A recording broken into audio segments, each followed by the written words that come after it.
अभी चांद का रथ हुआ है रवाना, कली को ने आया अभी मुस्कुराना। अभी तारकों पर उदासी ने छाई, दिए ने मांगी अभी तक विदाई। मेरे प्रिय बंधुओं, देवियों व सज्जनों, हर किसी को लगता है कि अभी मेरे प्रश्न अधूरे हैं, अभी मेरे काम अधूरे हैं। लेकिन नित्य होते मृत्यु के नृत्य को पहले देख लो। ऐसा नहीं है कि दूसरे ही जा रहे हैं, एक दिन हमने भी विदा होना है। दिए ने मांगी अभी तक विदाई। ध्यान से सुनो, ये पंक्तियां आपके भीतर को जगाएंगी। भीतर भी एक दीपक जल रहा है, एक दिया प्रकाशवान है, बिना तेल और बिना बाती के जल रहा है। अभी विदाई नहीं मांगी है, उससे पहले ही बात को ठीक से समझने का प्रयास करें। इंसान बहुत कुछ बदल कर देख लेता है, फिर भी वो सुकून नहीं मिलता, आनंद नहीं मिलता जिसकी मनुष्य को चाह होती है। मेरा अनुभव कहता है, लाखों लोगों ने घर बदल करके देख लिए, दुकानें बदल ली, शहर बदल कर देख लिए, दोस्त बदल कर देख लिए, यहां तक कि कुछ लोगों ने रिश्ते भी बदल कर देख लिए। लेकिन ना तो परेशानी खत्म हुई, ना चैन और सुकून मिला। पहले तो इसका कारण आज ठीक से समझ लो।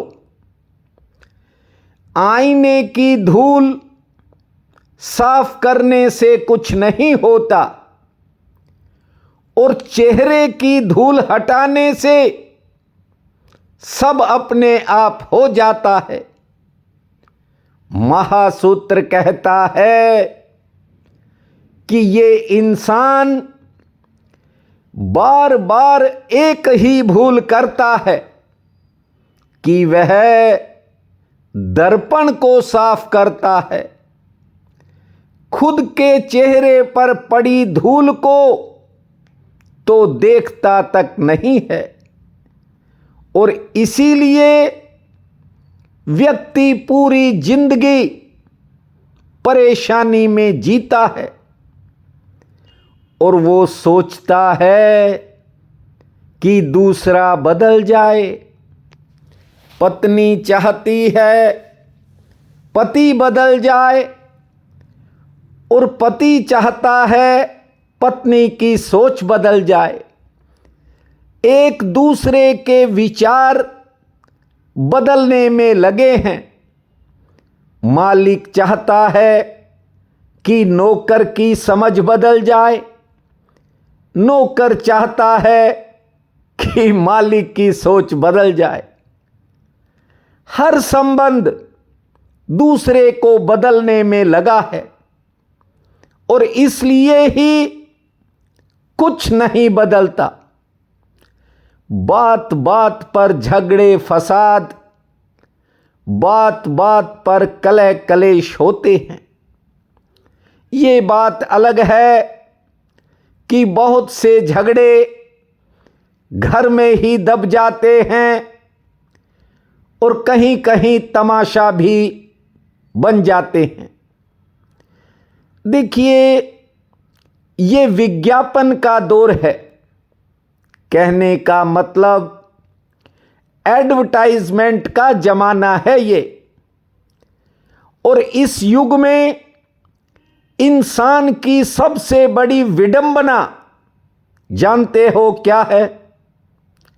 व्यक्ति अपना पूरा जीवन दूसरे की राय के हवाले कर रहा है। इसी कारण इंसान की अपनी आत्मा की आवाज लगातार दबती जा रही है। ये दुनिया है। दुनिया का काम है तरह तरह की चोटें पहुंचाना, बात बात पर ताने देना और सुनाना। जो किया ही नहीं, जो कभी किया भी नहीं, उसके लिए भी तुम्हें कसूरवार ठहराना। ये दुनिया है। आखिर कब तक सहन करते रहोगे? निज धर्म कहता है अपनी जिंदगी एक बार उस परम शक्ति को सौंप कर देखो जिसने तुम्हें बनाया है। आप उन लोगों पर समय खर्च कर देते हो जो आज नहीं कल अपने रास्ते बदल ही लेंगे। ये कलयुग है। कलयुग का प्रथम चरण चल रहा है अभी। और धर्म के नाम पर क्या क्या हो रहा है आप अच्छी तरह से जानते हो। धर्म के नाम पर जीवन को कहीं और ले जाया जा रहा है। लोग भटक रहे हैं। मेरा प्रयास है कि वो राम आपके भीतर उतर जाए जो सब कामों को बनाने वाला है।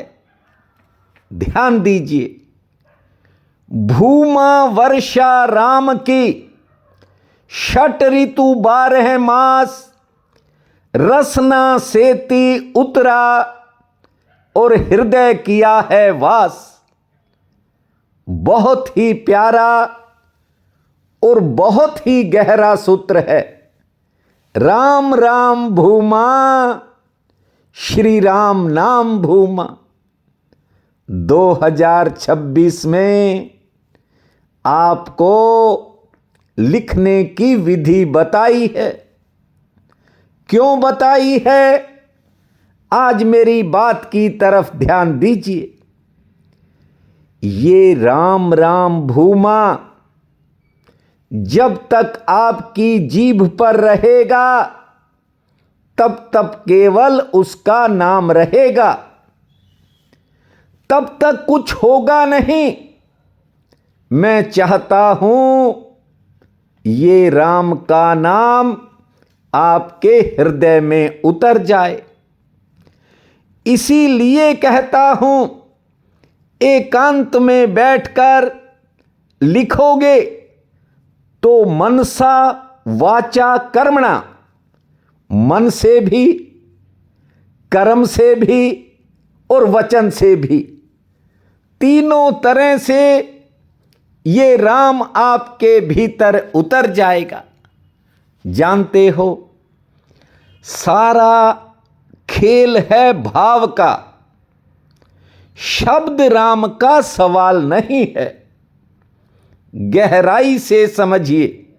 वो महात्मा जब भी फ्री होते थे तो अक्सर एक ही बात कहते थे, एक ही नाम जपते थे, राम राम भूमा, श्री राम नाम भूमा। देखिए, राम शब्द को तुम हृदय में नहीं ले जा सकते। हृदय में शब्द जाने का कोई उपाय नहीं है, क्योंकि हृदय में तो केवल भाव होता है। आप भाव को पहचानते हो, इसीलिए आपसे कहता हूं, कोई भी शब्द बनने से पहले भाव होता है। भाव शब्द की आत्मा है और शब्द भाव का शरीर है। शब्द की खोल तो जाने दो, भाव में डोलो, भाव की मस्ती में उतरो। राम राम भूमा, श्री राम नाम भूमा। जानते हो, 12 महीने आनंद की वर्षा होगी। ऐसा नहीं होगा कि वर्षा काल में ही वर्षा हुई। फिर से ध्यान से सुने, भूमा वर्षा राम की, षट ऋतु 12 मास, रसना सेती उतरा। रसना जीव को कहते हैं, सेती यानी उसके माध्यम से उतरेगा और आपके हृदय में सदा सदा के लिए वास करेगा। अभी मुझे सुनाए हुए ये बात 7 दिन बीते हैं, यानी 1 सप्ताह बीता है। कोई कुछ पूछता है, कोई कुछ कहता है। मैं ये कहता हूं, आप करके देखिए। 1 तारीख को 1 बार, 2 तारीख को 2 बार, 3 तारीख को 3 बार, 20 तारीख को 20 बार, 21 को 21 बार और 22 को 22 बार लिखें। आपको पता चलेगा कि आपके भीतर कितनी शांति है। ये जो संसार है, ये तुम्हें उदासियां देता है, बेचैनियां देता है, निराशाएं और हताशाएं सौंपता है और इसी कारण एक अंधेरा आत्मा पर छा जाता है। रोशनी भीतर मालूम नहीं पड़ती। सालों से ये सूत्र सुनाता हूं, सदियों सदियों से ये यूं ही चलता रहा। धीरे धीरे जब आप सोचोगे तो यही धर्म है, लेकिन धर्म के नाम पर कुछ और ही होता है।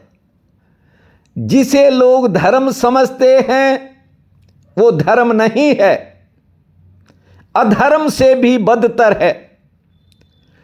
ये आस्तिकता नहीं जो लोग करते हैं, ये नास्तिकता से भी गिरी हुई अवस्था है।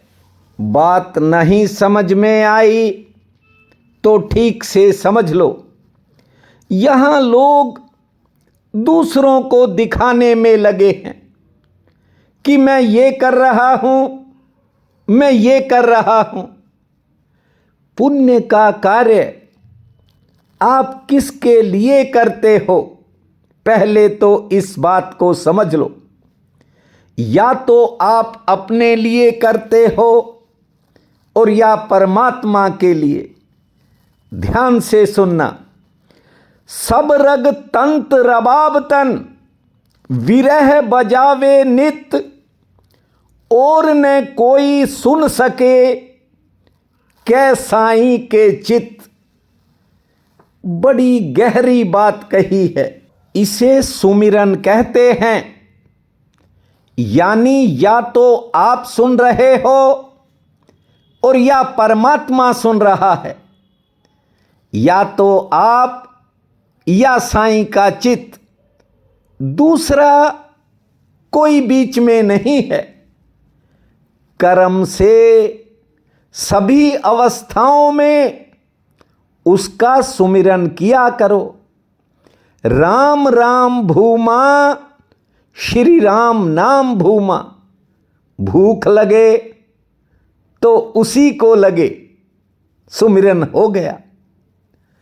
तुम्हें ना भूख लगे ना प्यास लगे, जो भी लगे उस राम को लगे, उसका वास आपके भीतर हो जाए। महासूत्र कहता है, राम राम लिखने और दोहराने की जो बात मैं कह रहा हूं, ये गहरी प्रक्रिया है। दूसरे ने सुन लिया तो फिर वो भजन नहीं रहता।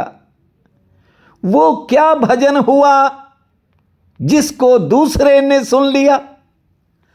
तब तो तुम दूसरे को सुनाने के लिए ही कर रहे होगे।